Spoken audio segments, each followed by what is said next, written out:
ಇದು ನನ್ನ ಸ್ವಂತ ಗ್ರಾಮ. ಮೊದಲು ಒಂದು ಸಣ್ಣ ದೇವಸ್ಥಾನ. ಇದು ರೇವಣ್ಣವರೇ ಈ ದೇವಸ್ಥಾನ ಇಷ್ಟು ಮೇಲ್ಮಟ್ಟಕ್ಕೆ ತರಲಿಕ್ಕೆ ಅವರೇ ಕಾರಣ. ಈ ಊರು ಒಂದು 30-35 ಮನೆ ಇತ್ತು. ಈಗ ಸುಮಾರು 150 ಮನೆಗಳಿದೆ. ಬೆಟ್ಟದ ಪಕ್ಕದಲ್ಲಿ ವಿದ್ಯಾಸಂಸ್ಥೆಗಳು ಮಾಡಿದ್ದಾರೆ. ಸುಮಾರು 1000 ಮಕ್ಕಳು ಇವತ್ತು ಓದ್ತಾ ಇದ್ದಾರೆ. 300 ಮಕ್ಕಳಿಗೆ ರೆಸಿಡೆನ್ಷಿಯಲ್ ಸ್ಕೂಲ್ ಮಾಡಿದ್ದಾರೆ. ಒಂದು ಹಳ್ಳಿ ಇದು.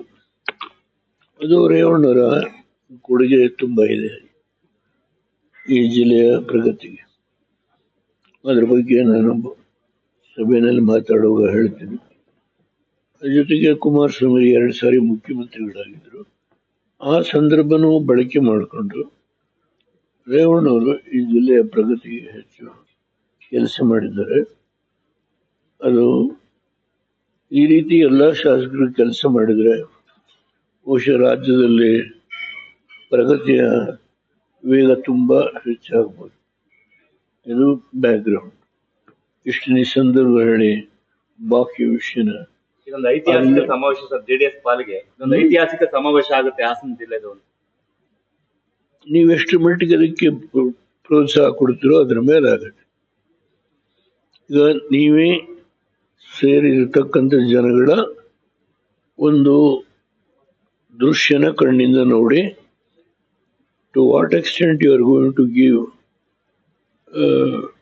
The true facts, real the gathering, what the message is going to be given is only in your hands. I can't say anything more than that. ಮುಂಬರುವ ಚುನಾವಣೆಗೆ ಪಕ್ಷ ಸಂಘಟನೆ ಮತ್ತೆ ಕುಮಾರಸ್ವಾಮಿ ಎಲ್ಲ ಕಡೆ ಓಡಾಡ್ತಾ ಇದ್ದಾರೆ. ನಿಮಗೆ ಗೊತ್ತಿದೆ. ನಿಮಗೆ ಈಗ ಭದ್ರಾವತಿಗೆ ಹೋಗ್ತಾರೆ. ಅವರು ಅವರ ಆರೋಗ್ಯ ಲೆಕ್ಕಿಸ್ತೇನೆ ರೋಡ್ ಜರ್ನಿನೇ ಮಾಡ್ತಾರೆ ಎಲ್ಲ ಕಡೆ. ಅದರಿಂದ ಅವರು ಕೇಂದ್ರದ ಮುಖ್ಯಮಂತ್ರಿಗಳಾಗಿದ್ದಾರೆ. ಆಮೇಲೆ ಇವತ್ತು 2 ಸಾರಿ ಮುಖ್ಯಮಂತ್ರಿಯಾಗಿ ರೈತರ ಸಾಲ ಸುಮಾರು 26-28 ಕೋಟಿ ರೂಪಾಯಿ ಸಾಲ ಮನ್ನಾ ಮಾಡಿದ್ದಾರೆ. ಹಲವಾರು ಕಾರ್ಯಕ್ರಮ ಮಾಡಿದ್ದಾರೆ. ಅದರಿಂದ ದೇಶದ ರಾಜ್ಯದಲ್ಲಿ ಎಲ್ಲ ಕಡೆ ಅವ್ರ ಬಗ್ಗೆ ಒಳ್ಳೆ ಭಾವನೆ ಇದೆ. ಎಲ್ಲ ಕಡೆ ಪ್ರವಾಸ ರಾಜ್ಯ ರಾಜಕೀಯಕ್ಕೆ ಬರ್ತಾರೆ ಅಂತ ಸರ್ ಮುಂದೆ ಕುಮಾರಸ್ವಾಮಿ. ಅದು it is not in our hands. ನಾವು ಇಂಡಿಯನ್ ಇದ್ದೀವಿ. ಪ್ರಧಾನಮಂತ್ರಿಗಳು ಹೋಮ್ ಮಿನಿಸ್ಟ್ರಿ ಏನು ತೀರ್ಮಾನ ಮಾಡ್ತಾರೋ ಗೊತ್ತಿಲ್ಲ.